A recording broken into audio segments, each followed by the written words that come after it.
there is a ugly, racist section of the old WNBA fan base. Did you happen to see the video of Caitlin Clark that is currently going viral online?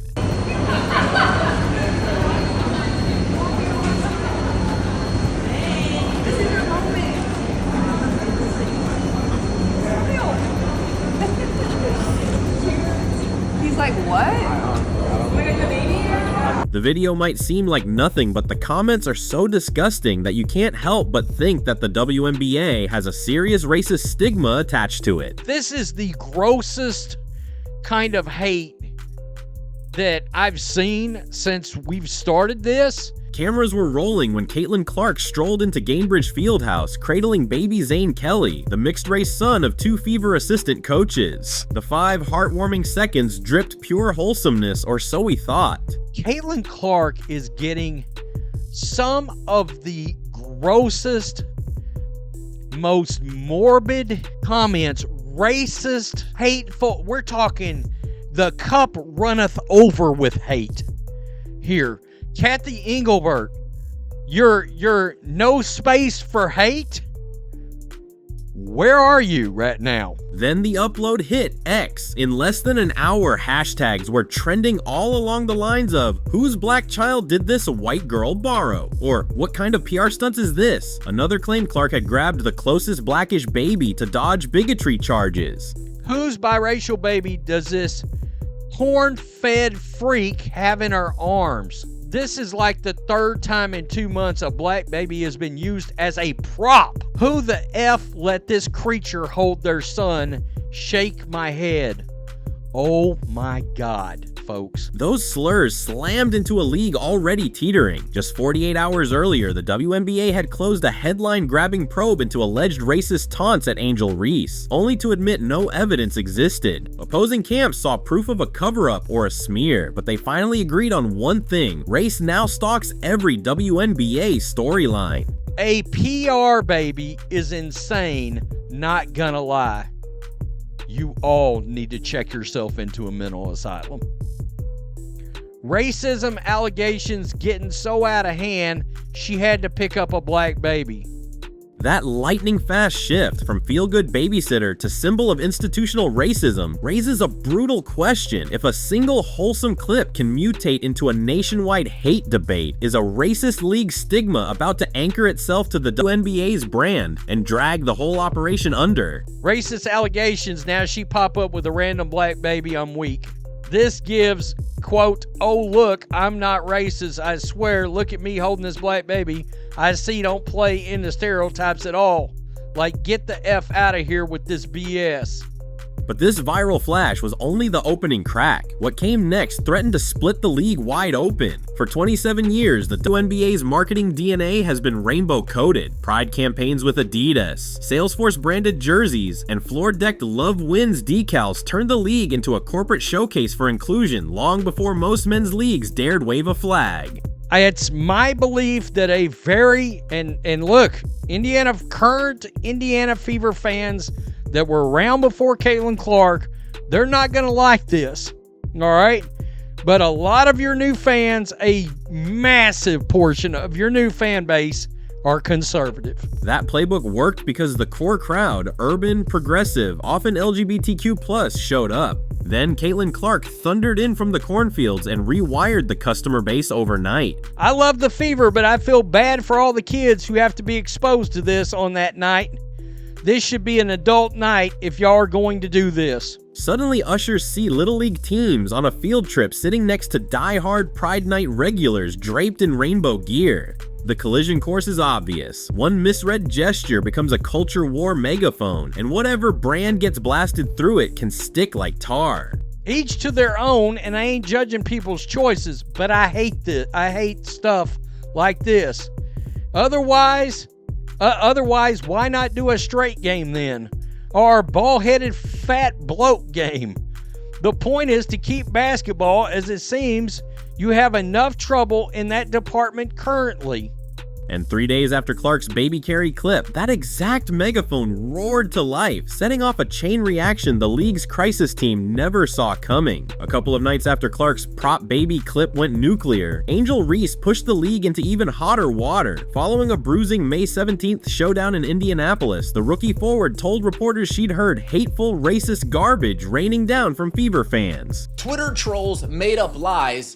Angel Reese saw an opportunity. Oh, I can latch onto that and keep my name up for a little bit longer. And she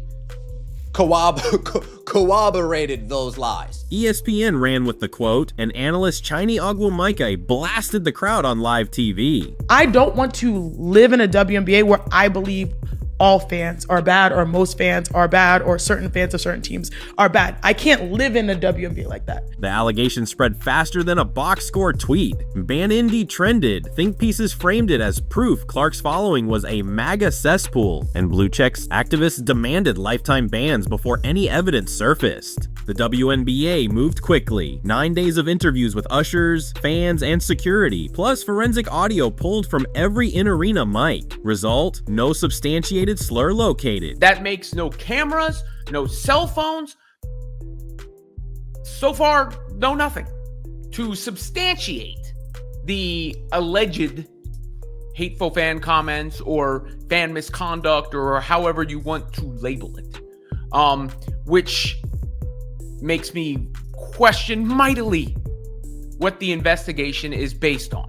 And I would love to hear on the record what the investigation is based on, because based on all the information we have, the leading theory has to be it's based on the social media nonsense. But the verdict satisfied no one. Clark supporters crowed that mainstream outlets had invented racism, while Reese's backers insisted a corporate cover-up protected the league's new cash cow. Perception now outran reality. A single claim, unproven but unforgettable, tattooed the phrase "racist WNBA" all over social feeds and search bars. And once that label exists, every tweet, ticket sale, and sponsor call gets filtered through. The WNBA and accountability, two words that have never been in the same sentence. WNBA reporters and accountability, WNBA analysts and accountability, ESPN and these words just don't go together, folks. But listen to this. The echo chambers were only just winding up. The phrase racist league became shorthand in comment sections, shorthand in talk radio rants, shorthand on Reddit meme templates. Online perception was calcifying, and perception doesn't wait for facts. The next shockwave hit the ledger books, where every negative hashtag echoes as cold, quantifiable risk. Here's where tweets morph into invoices. The WNBA strutted into 2025, flaunting a record 46 official sponsors: Nike, State Farm, Salesforce, Coach, even Bumble, all chasing the league's surge in pop culture relevance. There you go. I mean, just as suspected, nothing. And that other fan base, the old fan base, came after the Fever players, Fever fans. I mean, let's keep it real. As my shirts all came in and my cap and all that, me bought a league pass. We're funding this whole thing now. We're funding it. At League HQ, brand safety dashboards light up in red anytime racism spikes beside a partner's name, and that 41% surge we just saw sent alerts straight to C-suites. Coach's PR team privately asked for sentiment updates before greenlighting its new handbag collab launch video. Salesforce, title sponsor of those Pride jerseys, scheduled an escalation review corporate speak for "Do we really want our cloud logo under a racist WNBA banner?" Worse, billion-dollar broadcast eyes were already watching. Starting in 2026, the W is set to pocket about $200 million a year from an 11-year rights pact with Disney, NBC, and Amazon, a historic $2.2 billion windfall that quadruples the old deal. And look, this was always going to be a problem. The WNBA doesn't have say over people on social media. We need to understand that. As much as we don't like this, they don't. Networks wrote those checks betting on a feel-good growth story, not a Sterling-era rerun. If advertisers hiss at toxic discourse, broadcasters renegotiate make goods, slicing revenue before the ink dries. Remember how the NBA's 2014 scandal briefly cratered ad rates. Media buyers still keep that chart on speed dial. But that's not all. While sponsors debated optics in boardrooms, fans were already voting with wallets at the ticket window. The first place racial stigma shows its bite isn't on cable panels, it's at the scanners. TickPick data that once flashed record-breaking resale highs for any game featuring Caitlin Clark suddenly reversed course the moment controversy hit. The get-in price for the June 7th Fever Sky rematch was $86 on Monday. By Wednesday, it was $25, a 71% free fall blamed on the Reese slur furor and Clark's quad strain. SI Newsweek tracked a similar plunge across every Fever listing. WNBA, in case you guys aren't aware, because I understand all of this new public attention is new to you guys, I understand, but investigating the claims, investigating the allegations, investigating made-up lies from Twitter people, that alone substantiates the claims.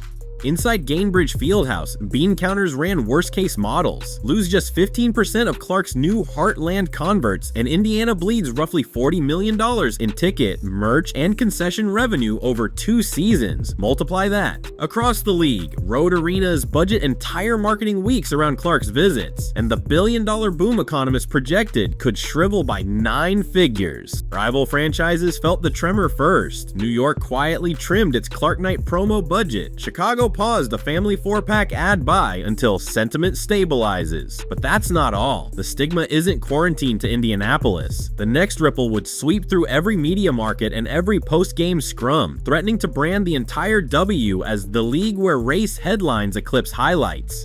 I can't even believe it. I can, but I can't.